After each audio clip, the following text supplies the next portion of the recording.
इन lectures में आपको केवल प्योर लर्निंग कंटेंट मिलेगा, कोई इधर उधर की बातें नहीं, कोई कमेंट्स नहीं, कोई कुछ नहीं।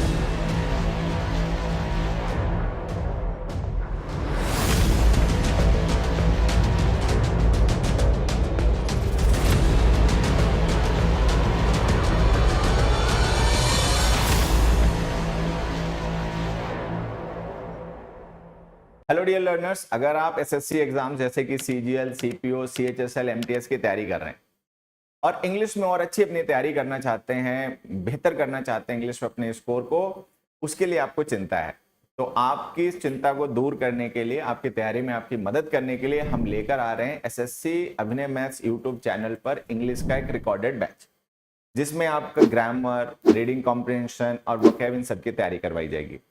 अच्छी बात है कि इन लेक्चर्स में आपको केवल प्योर लर्निंग कंटेंट मिलेगा, कोई इधर उधर की बातें नहीं, कोई कमेंट्स नहीं, कोई कुछ नहीं, जिससे कि आपके टाइम का मैक्सिमम यूटिलाइजेशन हो और कम समय में आप फोकस के साथ में अच्छी तैयारी कर पाए, अच्छा सीख पाए, जिससे कि आपके सिलेक्शन का सपना इस बार ही पूरा हो। तो ये क्लासेस आपको मिलेंगी रोज सुबह 9 बजे।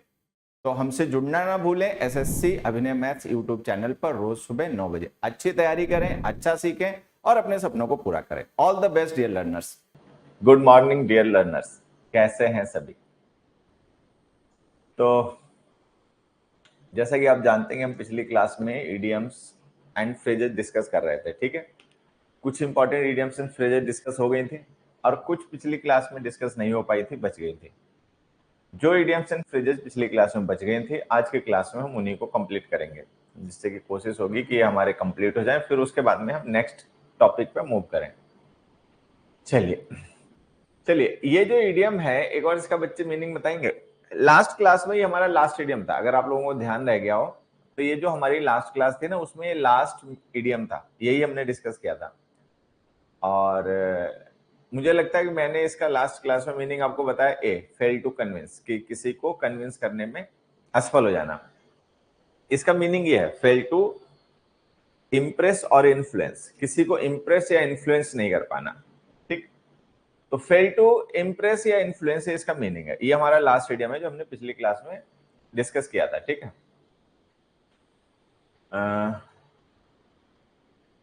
एक एक इडियम मेरे दिमाग में और आ रहा है, जिसका मतलब कुछ ऐसा ही होता है, इसी से मिलता जुलता। To cut a sorry figure, ये भी बहुत बार आ चुका है पेपर में, इंपॉर्टेंट भी है। To cut a sorry figure, इस इडियम का मतलब कोई बच्चा बताए? To cut a sorry figure, what does this idiom mean? Cut a sorry figure का मतलब होता है to leave a poor impression.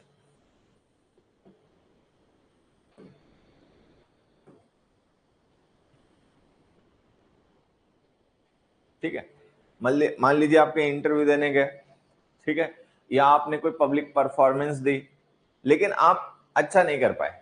अच्छा नहीं कर पाएगा मतलब लोगों के ऊपर अच्छा इंप्रेशन आपका नहीं गया, लोगों के ऊपर खराब इंप्रेशन गया, तो इसको कहते हैं leaving cutting a sorry figure. To cut a sorry figure का मतलब होता है to leave a poor impression, खराब इंप्रेशन देना, ठीक है।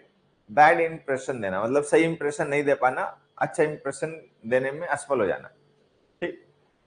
Fail to cut ice with का भी मतलब यही होता है। आगे आ जाइए, to knock the stuffing out of someone, ठीक है। To knock the stuffing out of someone, एक हिंदी में कहावत होती है, पता नहीं आप में सारे लोग जानते होंगे नहीं जानते होंगे, ठीक है, भूसा भर देना। ठीक है, गांव देहात में अक्सर लोग डायलॉग मार देते हैं, ठीक है। ये जैसे उसका ऑपोजिट हो गया। स्टफिंग का मतलब जैसे आपने देखा होगा कुछ खिलौने वगैरह होते हैं,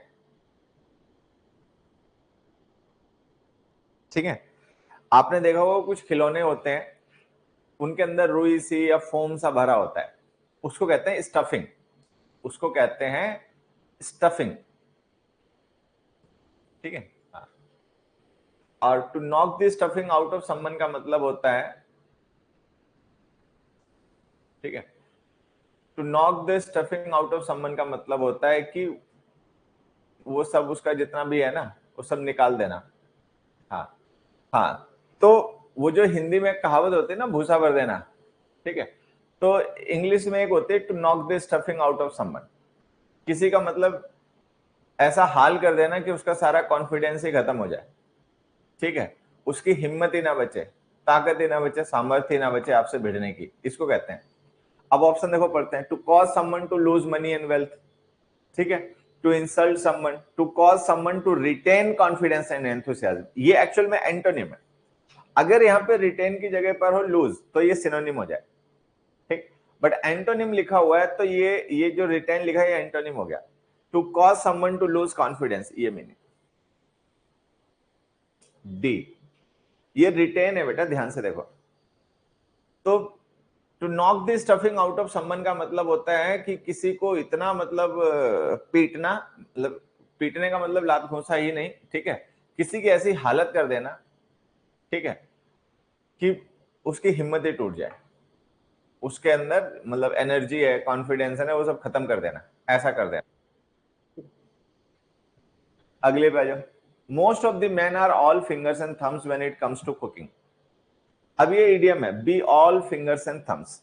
B all fingers and thumbs का मतलब होता है कि काम करने का ढंग नहीं आना। जैसे अगर हम किसी पर्सन को कहेंगे he is all thumbers and he is all thumbs and fingers, या is all fingers and thumbs, तो इसका मतलब उसको दिमाग नहीं है। देखो, थम्स एंड फिंगर्स क्या होते हैं? हाथ जिनसे हम काम करते हैं, ठीक है, लेकिन अगर इनका कोऑर्डिनेशन दिमाग के साथ में ना हो तो फिर ये क्या ही काम कर पाएंगे, ठीक है। तो अब मान लो कोई पर्सन है, वो काम तो करता है, हाथ पैर तो चलाता है, बट दिमाग नहीं चलाता, केवल उसके हाथ पैर ही चलते हैं। तो फिर अगर बिना दिमाग लगाए कोई पर्सन काम करेगा, बिना दिमाग का यूज किए कोई काम करेगा, तो कैसे करेगा? खराब ही कर पाएगा, सही तो नहीं कर पाएगा जब तक उसका माइंड के साथ में मतलब कोऑर्डिनेशन अच्छा नहीं होगा। तो ऑल फिंगर्स एंड थम्स किसी ऐसे पर्सन को कहा जाता है जिसमें समझ की कमी होती है, सेंस नहीं होता है, ढंग नहीं होता है, काम करेगा बट ढंग से नहीं करेगा, ठीक है। तो ये रहा इसका answer, very awkward and clumsy. अगला देखिए, अ वाइल्ड गूस चेस।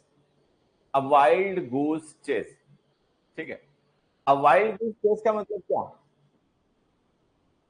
गूस पक्षी होता है हंस के जैसा। गूस जो होता है ना बच्चों, वो पक्षी होता है हंस के जैसा।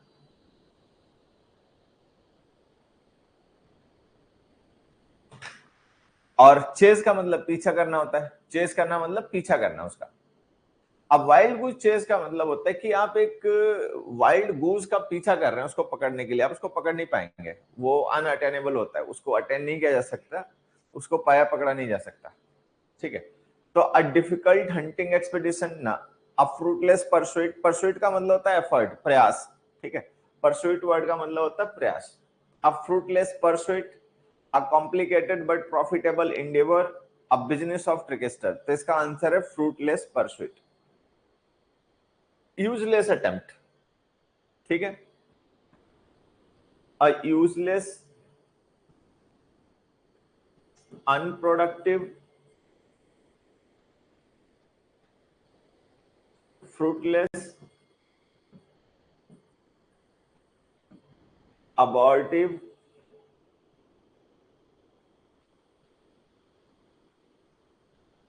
attempt।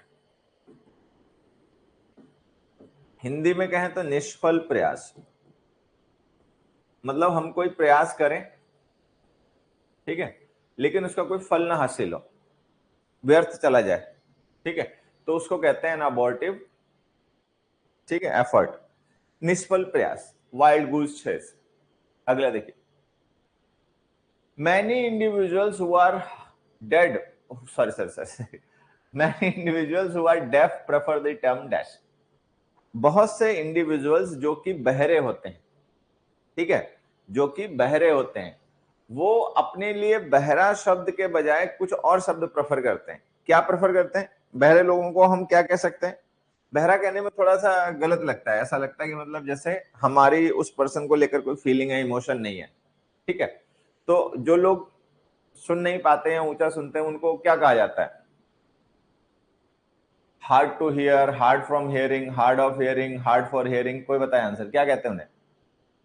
जैसे कोई पर्सन है, वो ऊंचा सुनता है या उसको बहुत कम सुनाई पड़ता है, तो हम क्या कहते हैं उसको डिस्क्राइब करने के लिए? उसको कहते हैं हार्ड टू हियर, उसको कहते हैं हार्ड फ्रॉम हियरिंग, उसको कहते हैं हार्ड ऑफ हियरिंग, उसको कहते हैं हार्ड फॉर हियरिंग। तुम लोग बावले हो, उसको कहते हैं hard of hearing. He is hard of hearing. Hard of hearing idiom है। जो लोग ऊंचा सुनते हैं, बहरे टाइप होते हैं, उनके लिए यूज किया जाता है। ये एडजेक्टिव है, इडियम का काम करता है, मतलब इडियम में एडजेक्टिव का काम करता है। He is hard of hearing. तो सी ऑप्शन। ये तो कॉमन था बच्चे, इसका तो बताना चाहिए था, ये तो उससे भी कॉमन है। अब ये जो आपके सामने है, ये तो हार्ड ऑफ हियरिंग जो इडियम होता है, उससे भी ज्यादा कॉमन इडियम है। बताओ आंसर। In a nutshell. चलो, इन अ नटशेल का मतलब होता है in brief. In a nutshell का मतलब संक्षिप्त में। जैसे कोई लोग होते हैं ना, जब कोई बात को कहना चाहते हैं शॉर्ट में, वो मतलब जब ये कहना चाहते हैं कि पूरी कहानी, राम कहानी सुनने का कोई मतलब नहीं है, ठीक है। इन a nutshell, in a nutshell का मतलब इन ब्रीफ, इन शॉर्ट, ठीक है। तो उसको कहते हैं in a nutshell, an actual experience describe vividly in a simple and brief manner, something revealed in confidence and objective as possible. ये answer. In a simple and brief manner, एक बड़े सीधे और शॉर्ट तरीके में, ठीक है। इन अ नटशेल का मतलब इन शॉर्ट,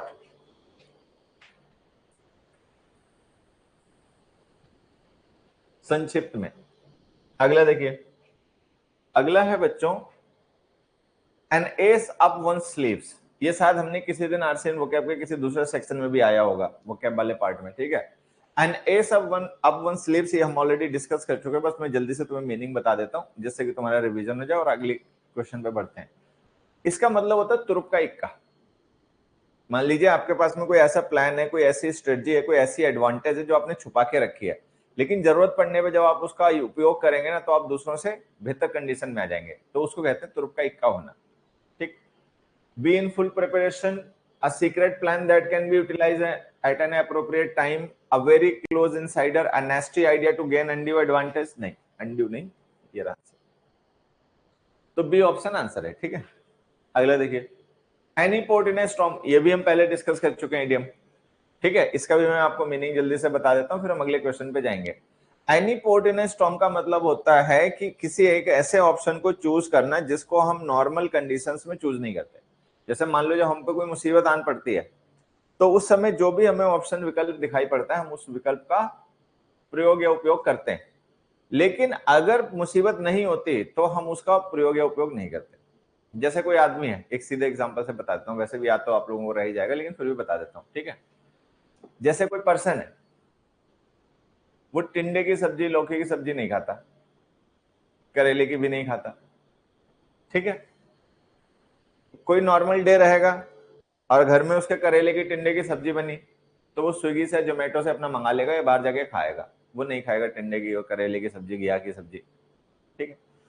अब मान लो वो पहुंच गया, कहीं घूमने घामने गया, उसकी गाड़ी खराब हो गई, वो किसी ऐसे जगह जगह पे पहुंच गया जो एकदम से गांव देहात वाला इलाका है, वहां पे कोई दुकानें, खाने पीने के रेस्टोरेंट ऐसा कुछ नहीं है, ठीक है। अब 3-4 दिन से बेचारा भूखा भूखा घूम रहा है, तो वहां पे कोई आदमी उसको मिल गया, उसने कहा भाई साहब कहाँ भटक रहे हो, ठीक है। तो उसने अपना रोना धोना किया कि मैं इतने दिन से भूखा हूँ, ये हूँ वो हूँ, ठीक है। तो उसने कहा ठीक है, सुबह यहाँ से बस निकलती है, आपको बस में बिठा देंगे, आप शहर पहुंच जाओगे, लेकिन अभी रात को रुक जाओ। रुक गया, वो बेचारा बहुत भूखा है। तो वो जो आदमी जिसने उसे आश्रय दिया, उसने घर में लौकी की या टिंडे की सब्जी बना दी। अब वो खाएगा, मन से खाएगा, ठीक है, क्योंकि उसको पता है कि जान चली जाएगी, तो उससे तो अच्छा ये जो मिल रहा है टिंडा विंडा, ये खा लो, ठीक है। बात समझ में आ रही है? तो कई बार ऐसा होता है कि हमें कोई ऑप्शन मिलता है, हम उसको नॉर्मल सर्कमस्टांसेस में प्रेफर नहीं करेंगे, ठीक है। हाँ, और लेकिन जब ऐसी हम डिफिकल्टी में फंस जाएंगे तो हम उसको प्रेफर कर लेंगे।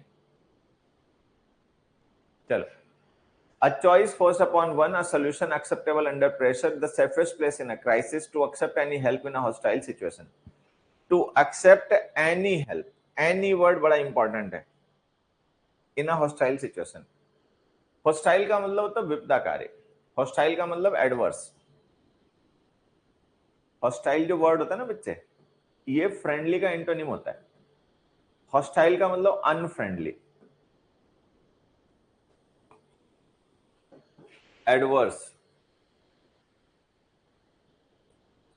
कि विपरीत परिस्थितियों में मुसीबत के समय किसी भी मदद को स्वीकार कर लेना, इसको कहते हैं any port in a storm. ठीक है, अगला देखिए, टू होल्ड नो ब्रीफ। ठीक है, टू होल्ड नो ब्रीफ का मतलब होता है किसी पर्सन को मदद करने से या उसको सपोर्ट करने से मना कर देना। ठीक है, इसको कहते हैं holding no brief to someone. अब to have no ill will, refuse to provide guarantee, to refuse to communicate, to refuse to support और डिफेंड। योर आंसर, किसी को सपोर्ट या डिफेंड करने से मना कर देना। ठीक है, ए ऑप्शन। गांव देहात में जैसे होते हैं ना वोटिंग होती है, तो तुम में से जो बच्चे गांव देहात के होंगे वो जल्दी से भी देखो मेरी बात को रिलेट कर लेंगे। शहर के लोग तो बहुत कूटनीतिक टाइप के होते हैं, डेमो मतलब डिप्लोमेटिक होते हैं शहर के लोग। ठीक है, गांव में भी होते हैं कुछ लोग, लेकिन कुछ ऐसे होते हैं एकदम से सीधे निश्चल होता है, निश्चल भाव होता है उनका। तो जैसे चुनाव हो रहे हैं, मान लो एमएलए का चुनाव हो रहा है या बीडीसी का हो रहा है या ग्राम पंचायत का हो रहा है, ठीक है, तो उनको किसी को वोट नहीं देना। कोई पर्सन है उसको उन्हें वोट देना नहीं है, और वही पर्सन वोट मांगने आ गया। अब जो चुनाव लड़ रहा है वो तो सबके यहाँ वोट मांगने जाता है, उसको जो गाली भी दे दो, उसको जूता भी मार दो, लेकिन वो बेचारा जाएगा मांगने वोट। ठीक है, तभी नेता बन पाता है। तो वोट मांगने आया, तो कई लोग ऐसे होते हैं सीधे उसको मना कर देते हैं कि भैया देखो तुम्हें तो वोट देंगे नहीं, ठीक है तुम आगे जाओ, ऐसे। ठीक है, मेरे सामने की घटना है, कई लोग ऐसे होते हैं। ठीक है, वो सीधे उससे कह दिया कि तू भाई आगे जा, तेरे को तो वोट हम देते नहीं। ठीक, तो इसको कहते हैं to hold no brief for someone, मतलब सीधे मना कर देना। ठीक, तो आंसर हो गया ए। अगला देखिए, one's own flesh and blood. ठीक है, blood relations, one's own flesh and blood, blood का मतलब होता है कि खुद के ब्लड रिलेटिव्स होना, घर परिवार के लोग। ठीक है, blood relations, children, friends and colleagues, acquaintances, ये आंसर। ठीक, ए बढ़िया। To put a spoke in someone's wheel, to put a spoke in, spoke समझते हैं क्या होता है? हा? तीली, डंडी सी होती है ना, उसको कहते हैं। ठीक है, और व्हील का मतलब कोई पर्सन पहिया घुमा रहा है। ठीक है, जैसे आपने देखा होगा गांव में जो मिट्टी के बर्तन बनाए जाते हैं, कुम्हार जो मिट्टी के बर्तन बनाते हैं ना, तो एक स्पोक होता है, वो उसको घुमाते रहते हैं। ठीक है, और उससे क्या होता है, उसी पे बर्तन बनाए जाते हैं मिट्टी के। ठीक है, या जैसे गांव में जो ब्लैक स्मिथ होते हैं, लोहार वगैरह होते हैं, लोहे की चीजें बनाते हैं, खुरपी वगैरह है, हंसिया है, ये सब बनाते हैं, तो उनके पास भी पहिया होता है, वो भी ऐसे ऐसे घुमाते रहते हैं। ठीक, अब मान लो कोई पहिया है, कोई व्हील है, और उसमें हमने कोई डंडा डाल दिया, कोई उसमें हमने तीली वगैरह डाल दी, तो क्या करेगा? रुक जाएगा उसका काम, काम खराब हो जाएगा। मतलब जो प्रोसेस चल रही थी हमने उसको ऑब्स्ट्रक्ट कर दिया, टांग अड़ा दी। तो इसको कहते हैं to put a spoke in someone's wheel. ठीक, अब इसका हमें मीनिंग बताने की, चार ऑप्शन में से कौन सा ऑप्शन ये मीनिंग कन्वे कर रहा है? Try to cause an accident, to execute a plan, to thwart the execution of a plan, to divulge a plan. ये आंसर। डाइवल्ज का मतलब रिवील करना होता है, तो आंसर यही है। थ्वार्ट कर देना मतलब फेल कर देना। टू थ्वार्ट का मतलब to fail, to fail the execution of a plan, किसी प्लान के एग्जीक्यूशन को फेल कर देना, किसी प्लान के एग्जीक्यूशन को फेल कर देना। अगला देखो, to be on the cards, to be on the cards, to be on the cards का मतलब होता है कोई निश्चित होना, your job is on the card. आपने टैरो कार्ड सुना नाम किसी ने? क्या किसी बच्चे ने ये नाम सुना पहले से? टैरो कार्ड्स किसी ने भी सुना हो तो बताए। क्या तुम में से किसी ने टैरो कार्ड्स नाम सुना? क्या कोई जानता है कि टैरो कार्ड से क्या भला है? नहीं सुना? चलो, अगर टैरो कार्ड सुना होता तो आप to be on the cards का मतलब जल्दी समझ जाते हैं। होता क्या है कि जैसे मनुष्य जो होता है ना, इसको हमेशा उत्सुकता रहती है भविष्य में क्या होगा ये जानने की, नौकरी लगेगी कि नहीं, बारिश इस साल होगी कि नहीं। ठीक है, मेरी कोई चीज खो गई है, मिलेगी कि नहीं, मेरे बेटे की शादी होगी कि नहीं, ठीक है, ऐसा होता है। लोगों में एक उत्सुकता रहती है, इंसान में एक उत्सुकता रहती है, वो चाहता है कि पहले से जान जाए आगे क्या होगा।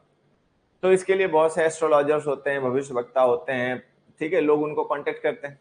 लोगों की अपनी अपनी तकनीक होती है, अपने अपने तरीके से बताते भी हैं।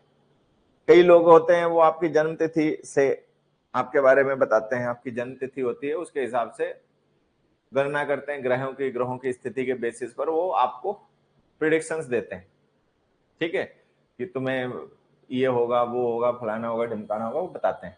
बहुत से लोग होते हैं वो आपका हाथ देखकर, पामिस्ट होते हैं ना, हस्तरेखा विशेषज्ञ, तो वो हाथों की रेखा देखकर बता देते हैं।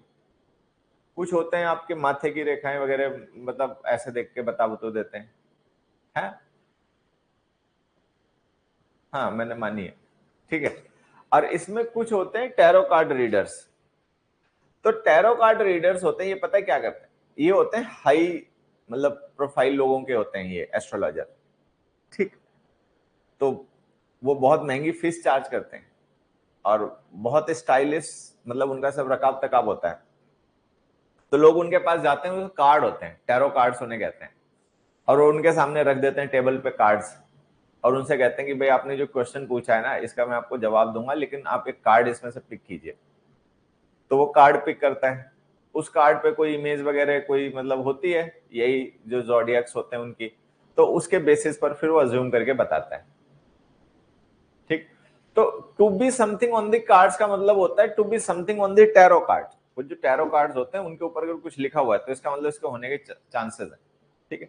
To be on the cards का मतलब होता है कुछ ऐसा जो कि होगा, प्रिडिक्शन उसका हो रहा है कि ऐसा होगा आगे, ठीक है। अब देखो, एविडेंट, आउटस्टैंडिंग, सर्टेन, प्रोबेबल, ठीक। वैसे प्रोबेबल इसका होना चाहिए certain, something which is certain to happen, to be on the cards. एक मिनट बच्चों, एक मिनट, जस्ट एक minute. To be on the cards का मतलब प्रोबेबल, ठीक है। इसका मैं मतलब यहां पे लिख देता हूं, इसको आप ध्यान रखेंगे, likely. To be on the cards का मतलब, क्योंकि भविष्यवक्ता जो बताते हैं वो निश्चित नहीं कर पाते हैं, वो केवल ये बताते हैं कि ऐसा हो सकता है। अब वैसा हमेशा होता नहीं है, तो कोई जरूरी नहीं है कि हमेशा होगा। तो इसका आंसर है probable, something which is likely, जिसके होने के चांसेस हैं।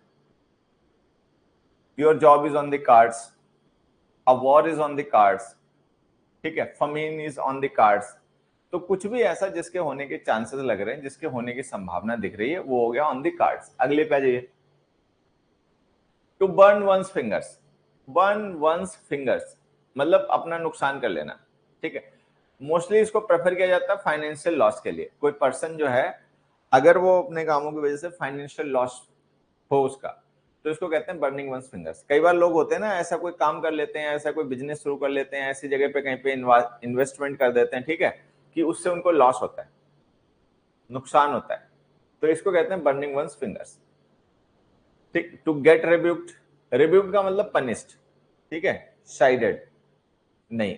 To get oneself insulted in public नहीं। To get oneself injured नहीं, इंजरी से मतलब नहीं है, इसका इडियम है।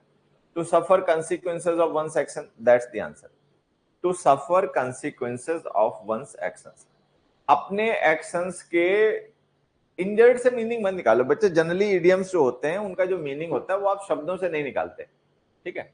इसका मतलब होता है to suffer consequences of one's actions. आपने गलत जगह इन्वेस्टमेंट किया, ठीक है, आपने गलत काम में हाथ डाला, तो अब उसका आपको भुगतान करना पड़ेगा, नुकसान उठाना पड़ेगा। तो ये हो गया टू बर्न वंस फिंगर्स, ठीक है।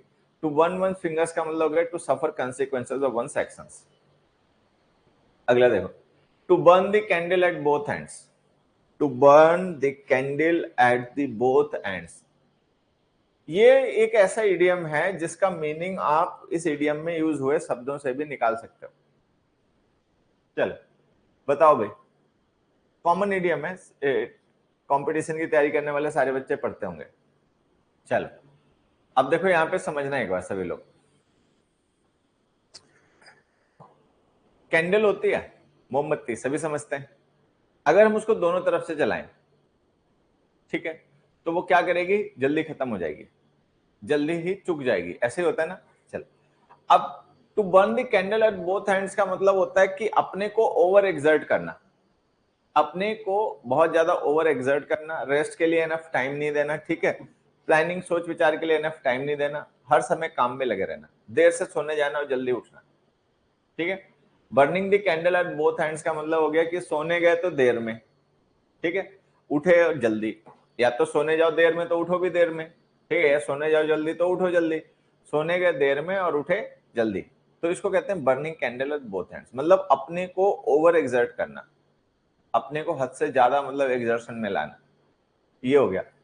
To waste one's resources on futile projects नहीं, to take the maximum advantage of the limited sources नहीं, टू टेक कंप्लीट रिवेंज नहीं, to work very hard and not get enough sleep, यही answer है। रात को भी देर तक काम करना, सुबह भी जल्दी काम शुरू कर देना, ये हो गया burning the candle at both hands. अब एक चीज देखो, इसका मैं इडियम का आपको मतलब बताता हूं, इसे कनेक्ट कैसे कर सकते हो, इसका मीनिंग जिससे आप कभी कंफ्यूज ना हो। जैसे हम मोमबत्ती जलाते हैं अंधेरे में लाइट के लिए, ठीक है, यही होता है मोमबत्ती का यूज। अब अगर हम रात को कुछ काम कर रहे हैं, पढ़ाई लिखाई कर रहे हैं, नोट्स बना रहे हैं, ठीक है, तो हमें रात को अंधेरा होता है, मोमबत्ती जलानी पड़ेगी। लेकिन जब हम सुबह काम करेंगे, ठीक है, जब हम सुबह काम करना शुरू करेंगे तो हमें उस पे मोमबत्ती जलाने की जरूरत नहीं पड़ेगी, क्योंकि सुबह सनराइज हो जाता है और अंधेरा नहीं रहता है। लेकिन अब मान लो कोई पर्सन ऐसा है कि जो सुबह इतनी जल्दी उठ जाए कि उस समय अंधेरा हो, ठीक है, सुबह मान लो कोई इतनी जल्दी उठ जाए कि उस समय अंधेरा हो, तो उसको सुबह काम करने के लिए मोमबत्ती जलानी पड़ेगी। तो कोई ऐसा पर्सन जो दिन के काम शुरू करता है तो उसको मोमबत्ती जलानी पड़ती है, रात को मोमबत्ती जलानी पड़ती है, तो इसका मतलब ये रात को देर तक काम करता है, सुबह जल्दी उठता है, तो ये होता है burning the candle at both hands. अगला देखो, to burn the midnight oil, midnight oil burn करना, काफी देर तक काम करना, इसका मतलब है काफी देर तक काम करना, लेट नाइट तक काम करना। To work late into the night, पहला वाला ऑप्शन ही आंसर है, लेकिन फिर भी आगे वाले पढ़ लेते हैं। To keep a vigil all through the night, vigil का मतलब होता है सतर्कता, कॉशस। टू इनकर अ हैवी लॉस, बहुत भारी नुकसान उठाना। To indulge in suspicious activities नहीं, वही वाला आंसर सही है। To work late into the night, देर रात तक काम करते रहना, इसको कहते हैं burning the sorry to burn the midnight oil. ठीक, अगला देखिए, to keep one's chin up, chin समझते क्या होता है, कोई बच्चा बताए इस चिन वर्ड का मतलब क्या होता है। ये होता है ये चिन, ये होता है भाई मेरे, ये होता है, ये ठोड़ी होती है ना, इसको चिन कहते हैं, ये जो ठोड़ी होती है, ठीक है, इसको चिन कहा जाता है इसको, ठीक है। वो कह रहे चीनी को कहते हैं, कहते हैं रिलेशन को कहते हैं घोंचू, ठीक है। चलो, अब होता क्या, अगर आपको चिन का मीनिंग पता है तो ये इडियम भले पहली बार आप देखो आप इसका सही मीनिंग बता दोगे, ठीक है। To keep one's chin up मतलब ऐसे रहना, ऐसे अकड़ में रहना, विश्वास से भरे हुए रहना। जैसे आदमी होता है ना जिसको खुद पे भरोसा नहीं होता है ठीक है, सही बताया, बहुतों ने गलत बताया बेटा, कुछ ने सही भी बताया था, मैं ध्यान दे रहा था, कुछ ने सही बताया था, लेकिन बहुतों ने तो गड़बड़ करी ना। To keep one's chin up का मतलब क्या होता है, कॉन्फिडेंट रहना। जैसे आदमी होता है घबरा जाता है, डर जाता है, जिसमें कॉन्फिडेंस नहीं होता, वो सर झुकाए झुकाए रहता है, ठीक है, नजरें बचाता लोगों से घूमता है, ठीक। और जिसमें कॉन्फिडेंस होता है तन के चलता है, चेहरा ऊपर करके, ठीक है। तो to behave in an arrogant manner, to keep one's opinion on the top, to remain cheerful in difficult circumstances, to pretend to be an important person, to remain cheerful in difficult situations. To keep one's chin up, ठीक है, मुसीबत है, परेशानी है, ठीक है, चलती रहेगी, ठीक है, लेकिन अब इसी के बीच में मुसीबत है, परेशानी है, ठीक है, ये सब चलती रहेगी, लेकिन इसके बीच में घबराना है किस चीज का, ठीक है। तो इस बीच में घबराना है किस चीज को, अपना मतलब हिम्मत बनाए रखना, ठीक है। चलो अगला देखो, take it on the chin, अब फिर चिन आ गया, ठीक है, फिर चिन आ गया। Take it on the chin का मतलब भागना नहीं, कोई भी मुसीबत है, परेशानी है, उसका डट के सामना करना। इसका मैं एक एग्जांपल आपको देता हूं, take it on the chin, आप इसको हमेशा ध्यान रखेंगे, इसका मीनिंग कभी नहीं भूलोगे, लेकिन ये उन्हीं को समझ में आएगा जो थोड़ा क्रिकेट वगैरह देखते हैं। मुझे सही से याद नहीं है कि कौन सा टेस्ट था, शायद ऑस्ट्रेलिया इंग्लैंड के खिलाफ रहा होगा, ठीक है, उसमें अनिल कुंबले, ये वर्ल्ड कप का मैच था, तुम में से जो जिसको ध्यान हो तो बताए एक बार। एक कोई टेस्ट मैच था, उसमें अनिल कुंबले की ना ठुड्डी में चोट लग गई, थोड़ी में, ठीक, जबड़े पे लगी गेंद में, ठीक है, तो चोट लग गई। यहाँ की चोट तो तुम्हें पता है, फेस पे तो कहीं भी चोट लगे तो बहुत ही दुखती है ना। लेकिन वो पर्सन, ऐसे में क्या होता है खिलाड़ी, ऐसे में खिलाड़ी क्या करता है, चोट वोट लगी तो सीधा अपना मैच से बाहर चला गया, सब्स्टिट्यूट से खेलने आ जाता है, जबड़ा टूट गया था। लेकिन उस बंदे ने बैंडेज बांध के जबड़े पे पूरा, ठीक है, और बॉलिंग करी और मैच जिताया इंडिया को, ठीक है। इसको कहते हैं take it on the chin. Take it on the chin का मतलब डट के सामना करना, हाँ, उसको कहते हैं to accept unpleasant events bravely, to take something personally, to become agitated in difficult circumstances, to become violent in adverse situation. नहीं, ये रहा, to accept unpleasant events bravely. कोई मान लो दुर्घटना हो गई, कुछ अनप्लेजेंट हो गया, तो उसको ब्रेवली एक्सेप्ट करना, ठीक है। ये हो गया take it on the chin, A. अगला देखिए, a sight for sore eyes. Sore eyes क्या होती हैं, अपने टर्म सुने होंगे, I have got sore throat, sore eyes,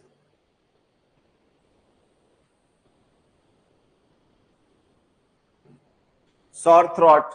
sore throat हो जाता है ना लोगों का, गला सा बैठ जाता है गले में, ठीक है, बोलना वोलना मुश्किल हो जाता है, ठीक है। सोर आइज का मतलब हो गया आंखें आ गई, ठीक है, आंखें दुख रही हैं, जल रही हैं, ठीक है। असाइट का मतलब होता है दृश्य, हाँ। तो मान लो कोई पर्सन है, दुखी है, ठीक है, उसकी आंखें आई हुई हैं, दुख रही हैं, और उसको कोई ऐसा दृश्य नजर आ जाए कि वो अपनी सब पीड़ा और दुख सब भूल जाए, उसको कहते हैं site for sore eyes. something which gives you pleasure, something pleasant, something that one can find relating to see, someone that one is pleased to see, an uncompromising situation to work in, someone who has caused a lot of profit here, someone that one is pleasant to see, pleased to see। एक example बताता हूं, जैसे मान लो कोई person है, office में काम करता है, ठीक है, और वो खूब मेहनत करता है, ठीक, दिन भर मतलब पसीना बहाता है, काम करता है जहां भी, ठीक है। लेकिन शाम को घर आता है थका आ रहा, और बच्चों को अपने देखते हैं तो एकदम से उसकी थकान और सारे मतलब सब चिंताएं सब उसकी गायब, बच्चों को देखकर वो फिर खुश हो जाता है। तो इसको कह सकते हैं साइट फॉर सोर आइज, ठीक। तो इसका आंसर हो गया बी। अगले पे आ जाते हैं, ऑल आइज एंड ईयर्स। पिछली क्लास में भी डिस्कस किया था। टू बी ऑल आइज का मतलब होता है to watch carefully, to be all ears का मतलब होता है टू लिसन केयरफुली।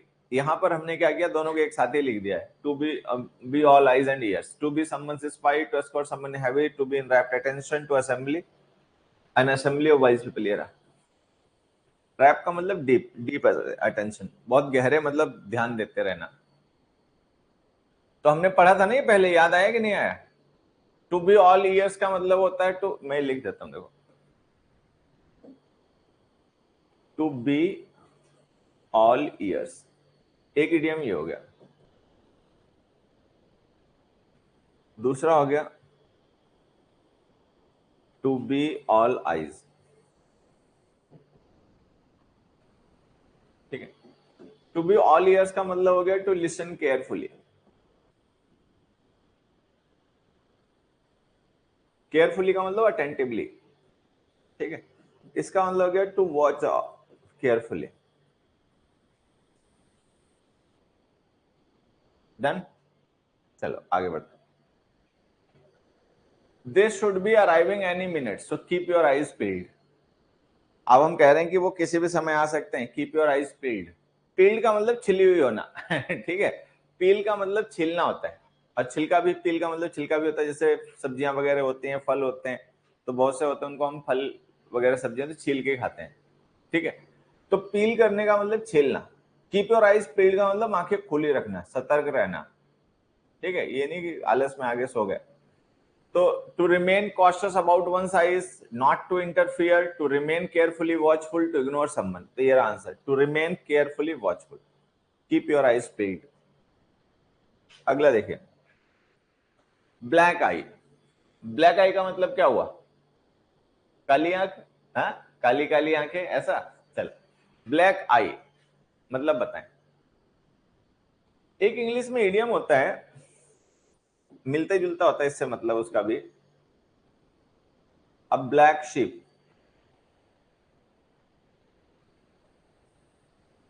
कोई भी बच्चा इस इडियम का मतलब बताए। अब ब्लैक शीप इडियम होता है, कॉमन इडियम है, सबको पता होता है। अब ब्लैक शीप जो इडियम है, इसका एक बार आप मतलब बताएं। What does the idiom a black sheep mean?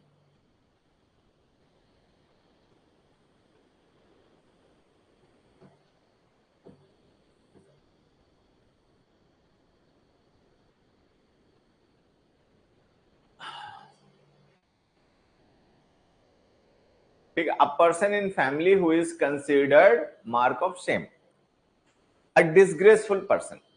मान लो कोई परिवार है, ठीक ठाक परिवार है, ठीक है, उसमें कोई ऐसा पर्सन निकल जाए जो सबके लिए बदनामी का कारण बने। ठीक है, मान लो बहुत सज्जन लोगों का परिवार है, और उस परिवार में कोई एक ऐसा निकल जाए जो कि सब बेईमानी करता हो, उल्टे सीधे नंबर दो के काम करता हो, ठीक है, तो उसको हम कहेंगे he is a black ship. Black ship का मतलब अ डिस्ग्रेसफुल पर्सन। ठीक है, ये आ गया मीनिंग। ब्लैक आई का मतलब लगभग इससे ऐसा ही होता है। शिप का मतलब पर्सन होता है, ब्लैक आई का मतलब होता है कोई शर्म की निशानी। ठीक है, कोई शर्म की निशानी, मार्क ऑफ शेम। ठीक है, तो ये हो गया पर्सन, और ये हो गया thing, a mark of shame. Black eye का मतलब ये हो गया। चल, अब वॉर्म्स आई व्यू। अब वॉर्म्स आई व्यू जो हमने इडियम लिखा है, इससे पहले आप इडियम समझे अब बर्ड्स आई व्यू।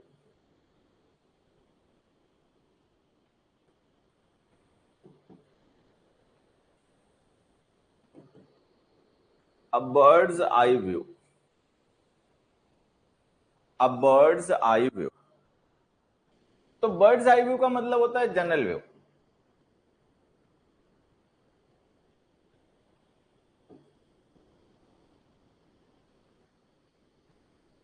ठीक है,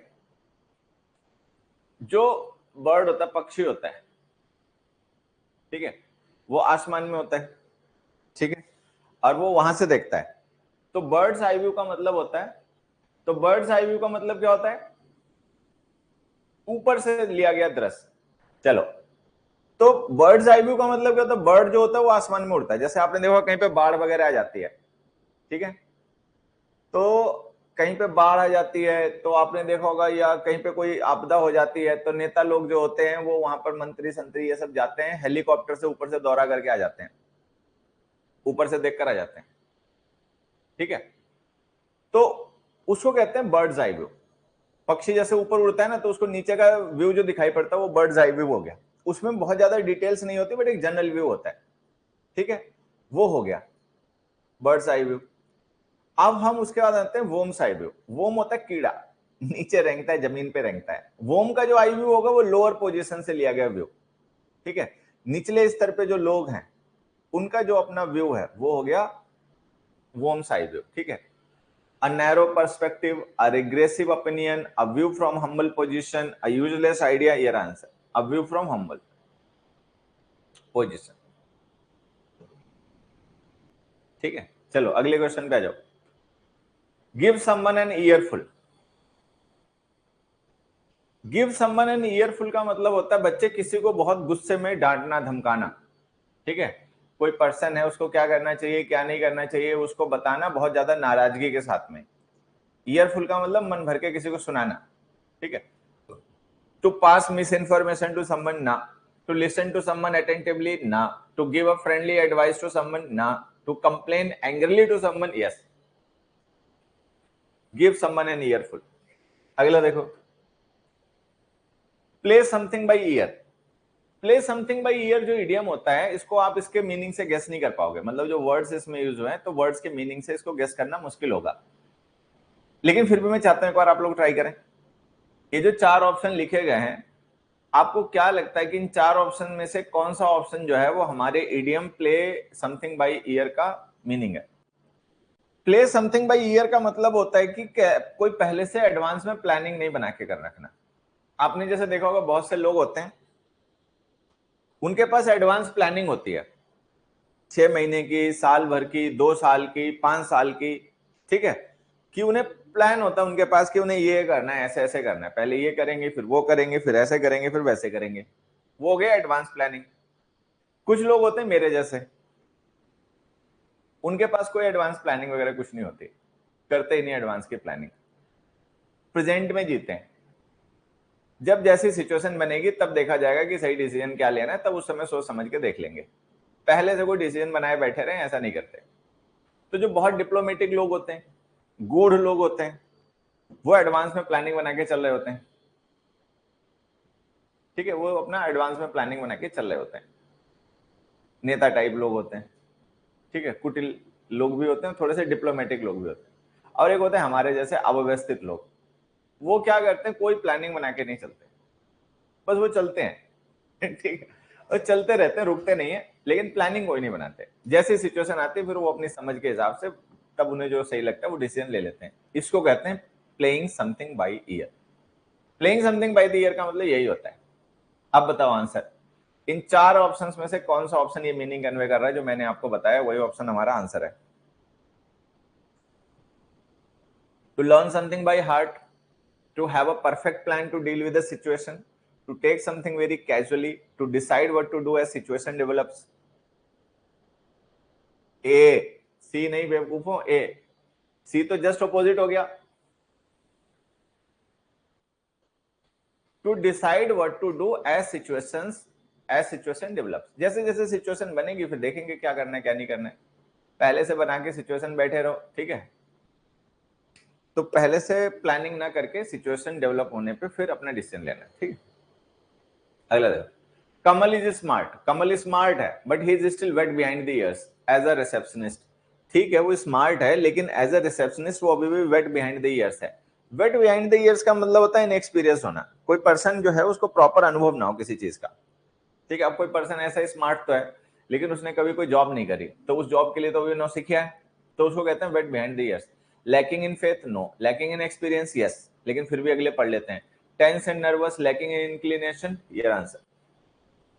वेट बिहाइंड ईयर्स का मतलब होता है कि कम अनुभवी होना। एक्लीज हील, तुम में से कौन कौन जानता है कि एक्लीज क्या है? सब्जी है, फल है, फ्रूट है, मूवी है, ठीक है, कोई रथ है, कोई समस्या है, कोई गांव है, कोई शहर है, कोई नगर है, कोई झील है, कोई तालाब है, क्या है? कौन जानता है एक्लीज क्या है? एक्लीज एक स्पार्टन वॉरियर था। तो एक्लीज हील क्या है कि उसकी हील जो है ना वो उसकी वीकनेस थी। उसकी पूरी बॉडी जो थी हील को छोड़कर वो इनवल्नरेबल थी। मतलब उस पर आप कुछ भी मारेंगे ना तो उसको कोई घाव वाव नहीं होता था। हाँ, ट्रोजन वॉर जिन लोगों ने देखी है पढ़ी उनको पता होगा एक्लीज का। तो जो उसकी हील थी वही उसका वल्नरेबल पूरी बॉडी में पॉइंट थी जहां पर उसको हर्ट किया जा सकता था। तो अक्लीज हील इडियम जो होता है, ठीक है, अक्लीज हील का मतलब होता है द वीक पॉइंट।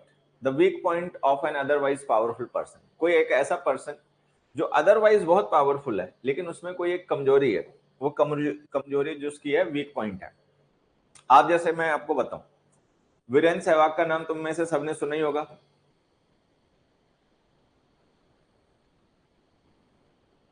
ठीक है। फुटवर्क उस पर्सन का वीक पॉइंट था,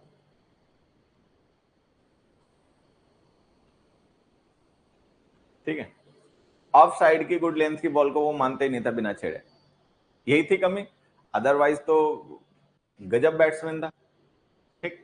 सहवाग जो, सहवाग का तो नाम सबने सुना ही होगा ना, वीरेंद्र सहवाग तो ऐसा कोई होगा नहीं जो वीरेंद्र सहवाग को ना जानता, सभी जानते हैं, ठीक है। वीरेंद्र सहवाग एकमात्र ऐसा मतलब बैट्समैन हुआ इंडिया में जिसने सचिन के साथ खेल के नाम कमा लिया। नहीं तो सचिन के साथ जितने खेले, चाहे सौरव गांगुली खेले, ठीक है, चाहे राहुल द्रविड़ खेले और चाहे लक्ष्मण खेले, काफी अच्छे बैट्समैन सचिन के साथ खेले, ठीक है। लेकिन सचिन का कद इतना बड़ा था, सचिन का कद इतना बड़ा था कि वो बेचारे सब छुप के रह जाते थे। राहुल द्रविड़ कोई खराब बैट्समैन थोड़ी था, वर्ल्ड क्लास बैट्समैन, ठीक है। सौरव गांगुली तो बहुत धांसू बैट्समैन, ठीक। लेकिन सचिन के साथ में नाम कमाना बाकियों को मुश्किल हो गया, सचिन का नाम इतना बड़ा था। सहवाग एक ऐसा पर्सन था, एकमात्र ऐसा पर्सन था जो कि सचिन के साथ खेल के मतलब लोग सचिन से ज्यादा कुछ लोग पसंद करते थे सहवाग की बैटिंग को, ठीक है। लेकिन कमी थी, फुटवर्क अच्छा नहीं था, ठीक है, फुटवर्क अच्छा नहीं था। ऑफ स्टंप्स की बॉल को वो छेड़े बगैर मानता नहीं था, करियर ही खत्म हो गया उस एक गलती की वजह से। अदरवाइज हैंड आई कोऑर्डिनेशन बताते हैं सचिन का भी इतना अच्छा नहीं था जितना सहवाग का अच्छा था, लेकिन बस वीक पॉइंट। तो कोई भी पर्सन जो अदरवाइज एकदम ओके रिपोर्ट है उसकी, स्ट्रांग है, लेकिन अगर कोई ऐसी कमी है उसकी, ठीक है, हाँ, कोई एक ऐसी कमी है जिसकी वजह से वो सब उसका गुड़ गोबर हो जाए, उसको कहते हैं Achilles hill, the weakest point.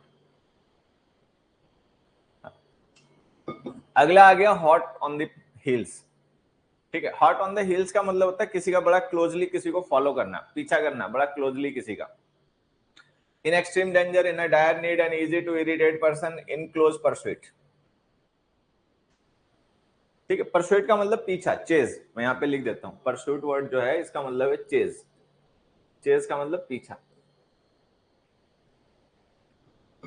Dig one's heels, to stubbornly refuse to change, to keep oneself in a comfortable position, to secure one's position, to insist on one's terms and conditions. Stubbornly refuse to change.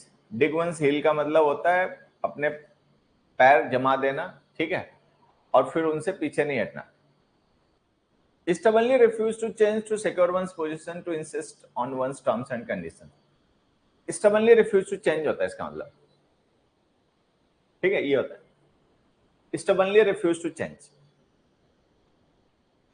चलो, तो डिग one's heels का मतलब हो गया अपने मतलब किसी चीज को चेंज करने से, अपने ओपिनियन को बदलने से मना कर देना, अड़ जाना अपने ओपिनियन को लेकर, ठीक है। अगला देखो, neck of the woods. Neck of the woods वो जगह होती है जहां पर आप रहते हो, आप जहां रहते हो, आपका आस पड़ोस का इलाका जो हो गया, आपका जो नेबरहुड हो गया, उसको कहा जाता है नेक ऑफ द वुड, ठीक है। अब देखो, the thickest growth in a jungle ना, the last point of a jungle ना, a region specially one's home region, या यही है एक ऐसा क्षेत्र जो मतलब जहां आप रहते हो वहां के आसपास आपका नेबरहुड, ठीक है, उसको कहा जाता है neck of the woods. Stiff necked, ठीक है, स्टिफ नेक्ड का मतलब एक ऐसा पर्सन जो कि मतलब बिल्कुल ही झुके नहीं, बात को माने नहीं, स्टबर्न हो।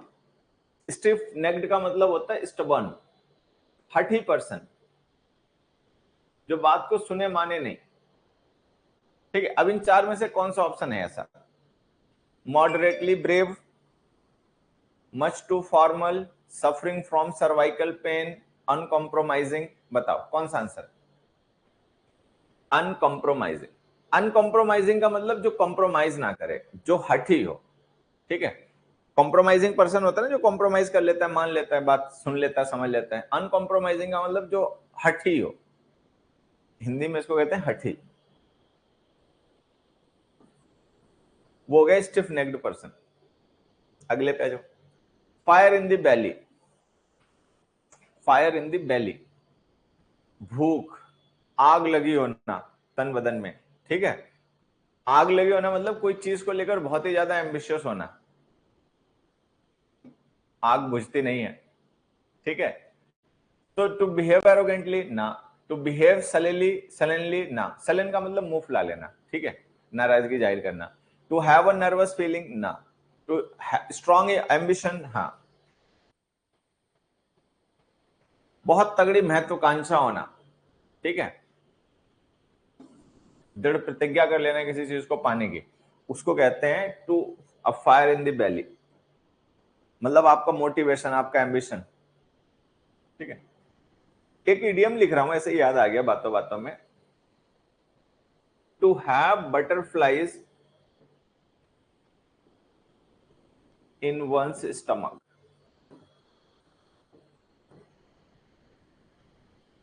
To have butterflies in one's stomach, इस इडियम का मतलब कोई भी बच्चा बताए। To have butterflies in one's stomach, इसको लेकर इसका मतलब होता है to be nervous. To face nervousness, nervous होना। Have butterflies in one stomach. अभी सहवाग की बात हो रही थी ना, तो ये इडियम मेरे दिमाग में आ गया। मैंने सहवाग का पता नहीं कोई एक इंटरव्यू देखा था, तो उसमें वो किसी बैट्स बॉलर को लेकर कह रहा था कि when I had to open innings against that bowler I always had butterflies in my stomach. मतलब बड़ा अच्छा सुंदर यूज किया था इडियम का। ठीक है, कि कौन बॉलर था मुझे याद नहीं यार, शायद मुरलीधरन की बात हो रही होगी, ऐसा कुछ। किसकी बात हो रही मुझे याद नहीं है, लेकिन कोई बॉलर को लेकर वो शायद कह रहा था, उसने ये इडियम का यूज किया कि I had, when I had to open innings in such situations, I had butterflies in my stomach। ठीक है, तो ये हो गया। अगला देखो, the hijacked diplomat patiently bided his time। ठीक है, बाइड वंस टाइम का मतलब होता है समय बिताना, किसी न किसी से समय कट जाए, चीजें बदल जाएंगी, कुछ अच्छा हो जाएगा, इस तरीके का करना। अब आ गया bide one's time. Bide one's time का मतलब होता है कि अपने समय काटना। जैसे भी मान लो कोई चीज है, अभी हमें पता है हम कुछ करेंगे तो उससे कोई फर्क पड़ेगा नहीं, हमारे एफर्ट बेस्ट चले जाएंगे, तो हम इंतजार कर रहे हैं सही समय का। हम इंतजार कर रहे हैं कि या तो कुछ अपने आप अच्छा हो जाएगा, ठीक है, या ऐसी सिचुएशन बनेगी कि जिसमें थोड़ा हमारे हाथ में भी चीजें कंट्रोल में आएंगी, तो तब तक इंतजार करना है, इसको कहते हैं to bide one's time. Passed his time in luxury ना, पास्ट हिम टाइम, हिम क्या हिज होना चाहिए actually, passed his time in pleading ना, वेस्टेड हिज टाइम ना। ठीक है, waited quietly for a good opportunity to do something. समय का इंतजार करना, समय आने पे फिर मौका, मतलब मौके पे चौके वाली कहानी, कि अपना समय का इंतजार करना, अपना टाइम आएगा।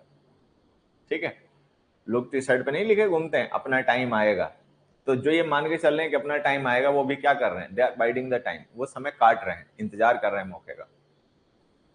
अगला देखो, गॉर्डियन नॉट। गॉर्डियन नॉट का मतलब क्या होता है, गॉर्डियन किंग था फ्राइजिया का, तो बताते हैं वो बहुत बुद्धिमान था, और उसने कोई एक गांठ, नॉट का मतलब गांठ होता है, ठीक है, तो उसने एक कोई ऐसी गांठ से लगा दी कि जैसे कोई पर्सन इसको खोल ना पाए, जिससे कि उसको दुनिया का सबसे बुद्धिमान पर्सन माना जाए। ठीक है, तो फ्राइजिया का था, और सिकंदर जो था वो उधर से जीतता हुआ आ रहा था। ठीक है, अपना ग्रीस से निकला और वो सब जीतता हुआ इंडिया की तरफ आ रहा था, रास्ते में फ्राइजिया पड़ा। तो वहां से जब वो गुजर रहा था, तो उसको पता चला, किसी ने बताया कि भाई गॉर्डन जो था वो सबसे दुनिया का, गॉर्डन एक्चुअली प्रॉपर नाउन था, गॉर्डन उससे बनाया गया प्रॉपर एडजेक्टिव है, कि यहाँ पे कोई गांठ है ऐसी लगी हुई कि जिसको दुनिया का सबसे बुद्धिमान पर्सन जो है वही खोल पाएगा, सब नहीं खोल सकते। तो सिकंदर ने कहा कि मैं खोलता हूँ, मैं तो दुनिया का सबसे बुद्धिमान इंसान ही हूँ। ठीक है, वो गया, उसने कोशिश की, उससे खुली नहीं। अब उसने सोचा कि अगर ये खुली नहीं, बाद में तो कोई खोल ही देगा। ठीक है, तो अगर मान लो भविष्य में कभी आज से 100 साल बाद, 5 साल बाद, 10 साल बाद, 1000 साल बाद कोई अगर इसे खोल देगा, तो माना जाएगा कि वो सिकंदर से भी महान है। ठीक है, तो सिकंदर तो बहुत एम्बिशियस पर्सन था ही। ठीक है, उसने क्या किया, अपनी तलवार से उसको काट ही दिया, उसने कहा लो झंझट खत्म। ठीक है, to cut the Gordian knot भी एक इडियम है, to cut the Gordian knot. To cut the Gordian knot idiom का मतलब होता है कि किसी भी समस्या को एन के एन प्रकार से सुलझाना, जैसे भी सुलझे वैसे सुलझाना। ठीक, गॉर्डियन नॉट हो गई कोई ऐसी चीज जो कि दूसरों के लिए बड़ी समस्या हो, जिसको टैकल करना मुश्किल हो, ये हो गया गॉर्डियन नॉट। ठीक है, एन अनसॉल्वेबल प्रॉब्लम, हालांकि आंसर यही है लेकिन फिर भी अगले पढ़ लेते हैं। A problem solvable only by blood action, a long drawn battle, a crisis that can be avoided, year answer unsolvable problem. ठीक है, तो गॉर्डियन नॉट जो इडियम है, और कट अ गॉर्डियन नॉट भी इडियम है। अगला देखो, beware of Greeks bearing gifts, bear का मतलब लाना।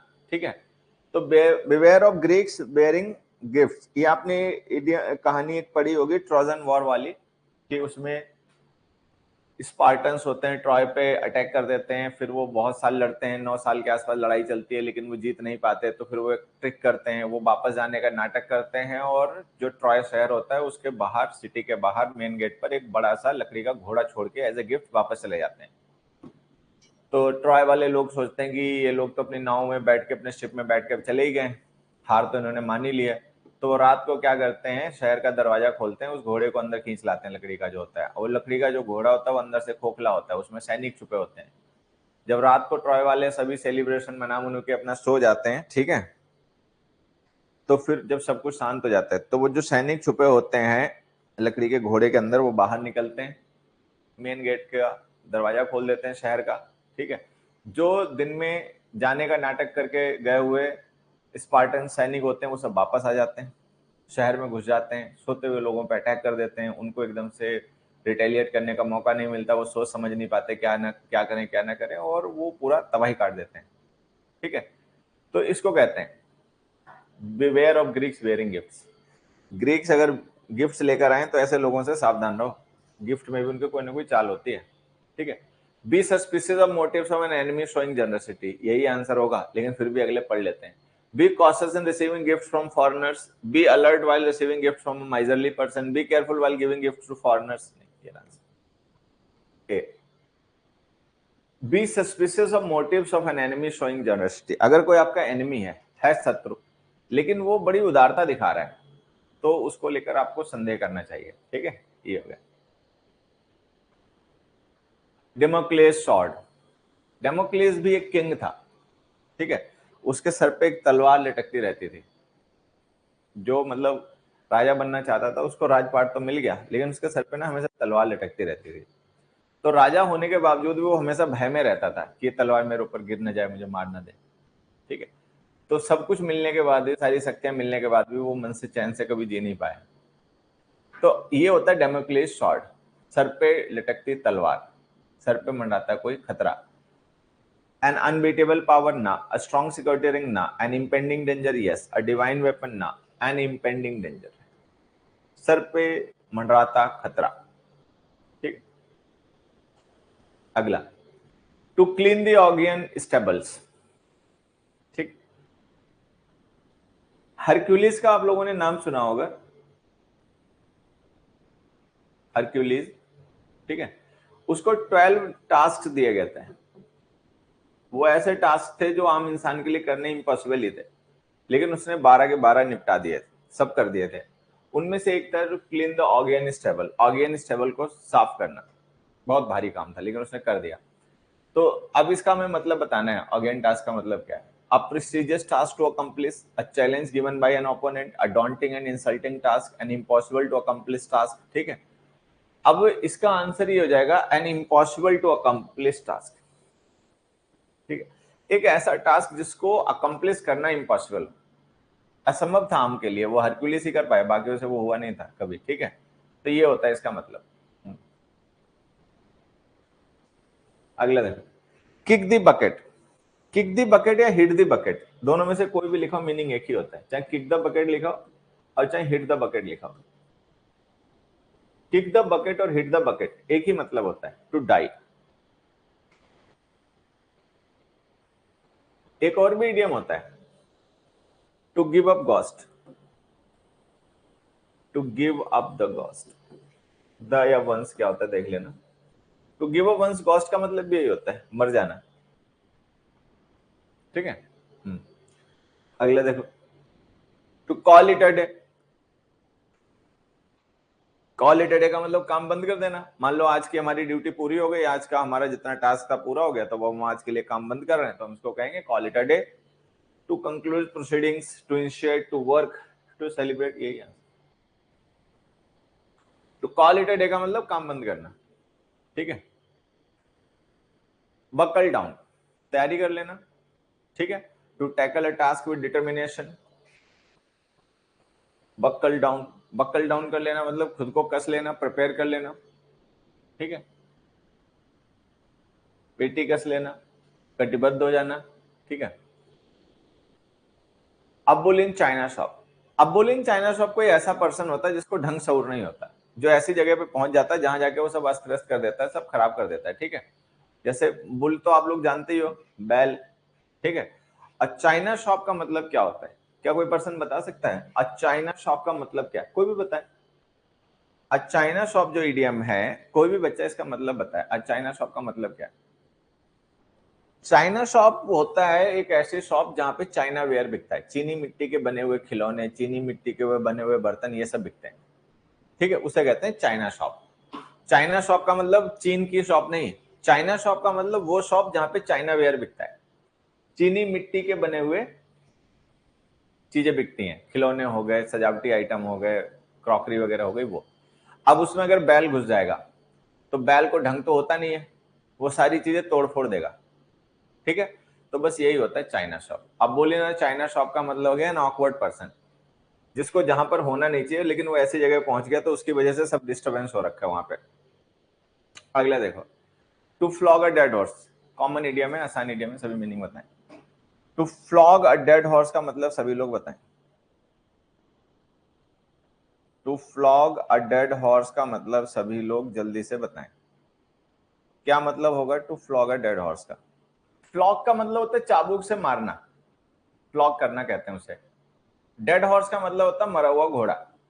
तो अगर कोई घोड़ा मर गया है और आप उसको चाबुक से पीट रहे हो, ठीक है, कि भाई ये चले आगे बढ़े, तो क्या वो बढ़ेगा? नहीं। अब आप जो कर रहे हो उसका कोई रिजल्ट नहीं आएगा। To whip a dead horse, नहीं, ये इडियोमेटिक मीनिंग नहीं है, ठीक है। To attempt to do the impossible, to waste one's efforts, to take advantage of weakness, ये रहा waste one's efforts. To flog a dead horse का मतलब होता है कि अपने प्रयास बेकार करना, जिस ऐसा काम करना जिससे कोई हल हासिल नहीं होगा, ठीक है। अगला देखिए, एडम्स एल, ये इडियम होता है एडम्स एल। कोई बच्चा इसका मतलब जानता तो बताए। एडम्स एल का मतलब बताए कोई बच्चा। एडम एल पानी को कहते हैं बच्चे। एडम्स एल जो होता है ना, ठीक है, ये पानी को कहते हैं। वाटर, वाटर का इडियोमेटिक मतलब नाम जो है वो एडम्स एल है। एल का मतलब बेवरेज होता है, एल का मतलब होता है बेवरेज, पीने की चीज।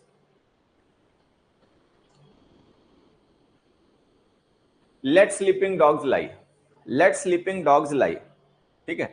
स्लीपिंग डॉग्स लाई का मतलब जैसे मान लो कुत्ते हैं, सो रहे हैं, ठीक है, तो उनको सोने दो, सोते कुत्तों को सोने दो, जगाओ मत। जगाओगे वो आप पे ही भौंकेंगे, पीछा करेंगे, तो इससे अच्छा कोई नाटक, मतलब कोई ऐसा मतलब परेशानी का कोई कारण है, अगर वो शांत है तो उसको शांत रहने दो, उसको छेड़ना नहीं चाहिए, ठीक है। Do not let a troublesome situation crop up, prevent dog mobility, do not bring up an old controversial issue, old dispute can raise tempers, ठीक है। तो do not bring up an old controversial issue, prevent नहीं, या do not let a troublesome situation crop up, यही मतलब मान लो इसका। Old controversial से मतलब नहीं है, लेकिन कोई ट्रबलसम सिचुएशन है, कोई समस्या है, कोई ट्रबल है, ठीक है, तो उसको अगर वो नहीं क्रॉप अप हो रही ना तो अच्छा है, मुसीबत को जगाने से अच्छा है उसको पड़ा रहने दो, ठीक है, छेड़ो मत। नहीं, सी नहीं बेटा, इसका हो जाएगा A, do not let a troublesome situation crop up. चलो अगले पे आ जाओ। अगला है हमारा fair and square. Fair and square का मतलब एकदम से ईमानदारी वाला, जिसमें कोई मतलब झूठ, फरेब, छलावा ना हो। डिसऑनेस्ट एंड कॉम्प्लेक्स, ये तो एंटोनिम हो गया। कॉम्प्लेक्स एंड सिंपल नहीं, क्रूअल एंड स्ट्रेट फॉरवर्ड नहीं, ऑनेस्ट एंड सिंपल ये। फेयर एंड स्क्वायर का मतलब एकदम स्पष्ट, नीट एंड क्लीन, जिसमें कोई भी बेईमानी, कोई धोखाधड़ी, कुछ गड़बड़ ना हो, ठीक है, वो हो गया आपका fair and square. By the skin of one teeth, by the skin of one teeth का मतलब क्या हो गया, बहुत कम मार्जिन है। मान लो कोई पर्सन है वो किसी चोट वगैरह से या किसी चीज से बच जाए, लेकिन मार्जिन बहुत कम हो। एक होता है ना, जैसे आपने पढ़ा होगा नैरो एस्केप इडियम होता है, नैरो एस्केप एक इडियम होता है, इसका मतलब होता है क्लोज शेव, बाल बाल बचना, इसको हिंदी में कहते हैं बाल बाल बचना। तो by the skin of one teeth का मतलब भी यही होता है कि बहुत कम मार्जिन से बचना, बाय द नैरोएस्ट मार्जिन। अगला देखो, स्वान song, a sweet voice, last performance, last prayer, something pleasant to hear, इसका मतलब होता है last performance of some artist. कोई भी आर्टिस्ट है उसकी जो लास्ट परफॉर्मेंस है उसको उसका स्वान सॉन्ग कहा जाता है। ठीक है, जैसे कोई बहुत बड़ा एक्टर है तो जो उसकी लास्ट मूवी है, ठीक है, वो उसका स्वान सॉन्ग हो गया। कोई बहुत बड़ा सिंगर है तो जो उसका लास्ट कॉम्पोजिशन है वो उसका स्वान सॉन्ग हो गया। स्वान सॉन्ग का मतलब last performance of some great scientist. ठीक है, अगला देखिए, डंकीज ईयर्स। डंकीज ईयर्स का मतलब बहुत लंबा समय, अ वेरी लॉन्ग टाइम। ठीक है, both the friends met after donkey's year. Donkey's year का मतलब बहुत लंबे समय के बाद में।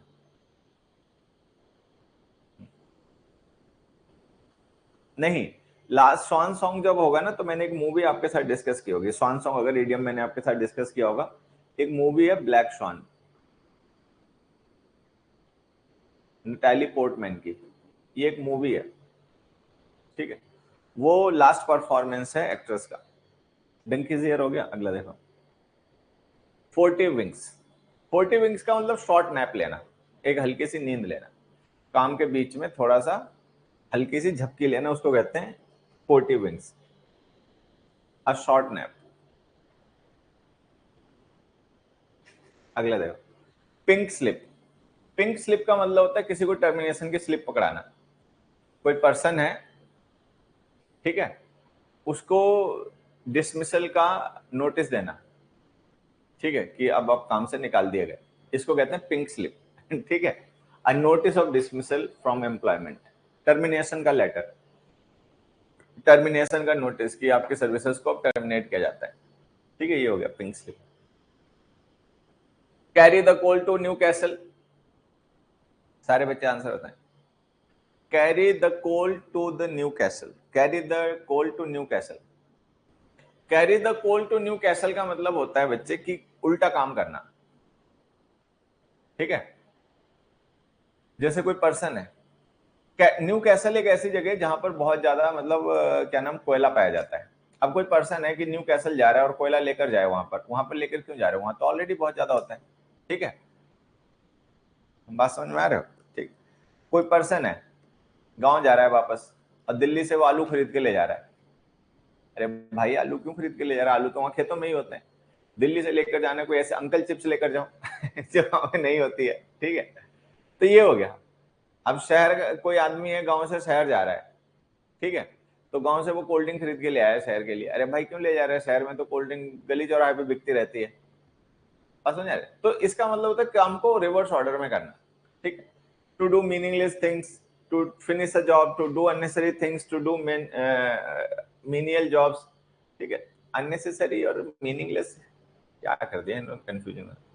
To carry the coal to Newcastle का मतलब अननेसेसरी थिंग्स, अनावश्यक चीजें करना जिनकी कोई जरूरत नहीं है। जहां पे किसी चीज की पहले से ही बहुतायत है, आप वहां पे उसको लेके जा रहे हो, तो इसका मतलब आप उसको गलत कर रहे हो। ठीक है, गैर जरूरी काम कर रहे हो जिसको नहीं जरूरत है। To do unnecessary things. Caught between the devil and the deep sea. एक तरफ कुआं एक तरफ खाई वाली कहानी। इसका मतलब होता है एक तरफ कुआं एक तरफ खाई। हिंदी में होती है ना कहावत, एक तरफ कुआं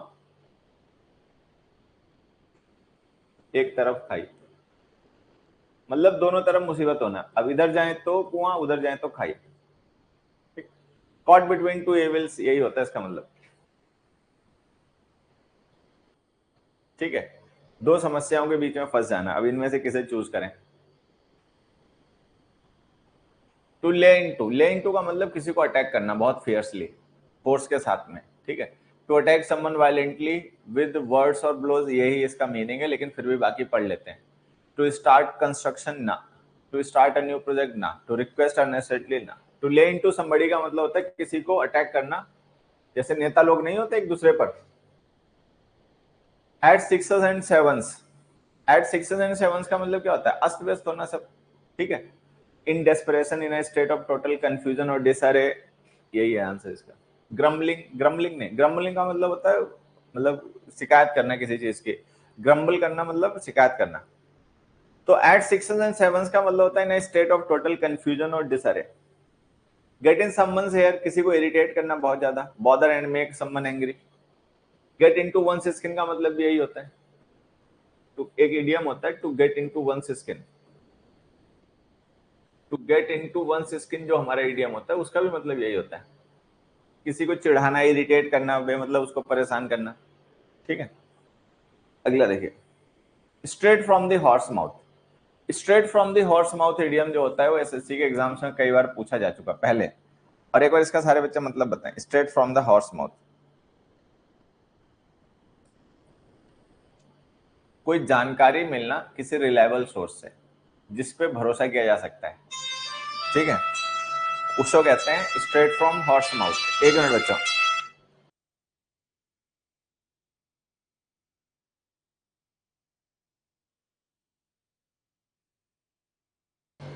आ जाओ। तो to be licked into shape, licked into shape का मतलब होता है किसी को तराशना, निखारना। ठीक है, ये इसका मतलब होता है। To be trained and made fit in and discipline, किसी को ट्रेनिंग देना, उसको प्रशिक्षण देना और उसको फिट करना, डिसिप्लिन करना। अगला देखो, अ व्हाइट लाई। व्हाइट लाई का मतलब होता है एक ऐसा झूठ जिससे कि लोगों का ज्यादा नुकसान ना हो। ठीक है, अब plain truth, a harmless eye, a big lie, तो इसका आंसर होता है अ हार्मलेस लाई, छोटा मोटा झूठ। ठीक है, जिससे कोई बड़ा मतलब किसी को नुकसान ना हो, उसको कहते हैं व्हाइट लाई। ठीक, अगला देखो, to cut corners. Cut corners का होता है मतलब किसी काम को जल्दबाजी में निपटा देना, पूरे तरीके से पूरा प्रोसेस को फॉलो नहीं करना, पूरे तरीके से ध्यान के साथ ना करना, किसी काम को समय बचाने के लिए या रिसोर्स बचाने के लिए निपटा देना, एक तरीके से ऐसे करना। टू रिसोर्ट टू ब्राइवरी नहीं, टू बी ब्रूटल नहीं, to take the shortest way, ये हो सकता है लेकिन फिर भी अगला पढ़ लेते हैं। टू बी रैश नहीं, ये answer. To take the shortest way, किसी काम को करने का शॉर्ट तरीका लेना, मतलब पूरी प्रक्रिया को फॉलो ना करके शॉर्ट वे में किसी काम को कर देना, इसको कहते हैं कटिंग कॉर्नर्स। तो अब मिलते हैं अगली क्लास में, तब कुछ नया पढ़ेंगे। तब तक खूब मेहनत करो सभी के लिए, मतलब खूब पढ़ो खूब पढ़ो। Thank you, bye bye.